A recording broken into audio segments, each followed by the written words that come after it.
Hey guys, this is SJ and welcome to my YouTube channel SJ Tech Vlogs.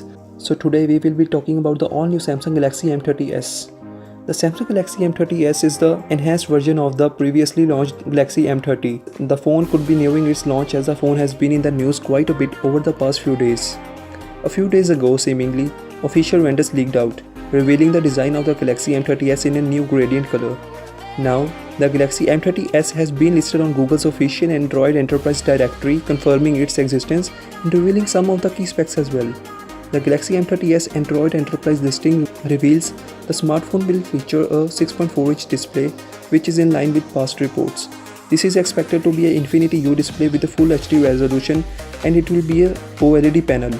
The Galaxy M30s is also listed with 4GB of RAM along with 64GB and 128GB of internal storage. Unsurprisingly, the M30s will run on Android 9 Pie with One UI on top and will come with a fingerprint sensor on the back.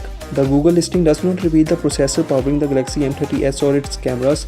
Based on the previous rumors, the M30s is said to be powered by the Exynos 9610 SoC, which is just same as the Galaxy A50, and will support a vertical triple camera setup on the back. The Galaxy M30s camera system is tipped to include a 48 megapixel primary sensor, an ultra-wide angle lens, and a depth sensor. The Galaxy M30s will come in a new blue and green gradient color finish. The smartphone will be packing a massive 6000 mAh battery. The Galaxy M30s is expected to launch in India soon, although an exact date is yet to be announced.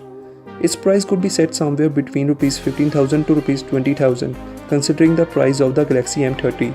Thanks for watching my video, and please share and subscribe my YouTube channel.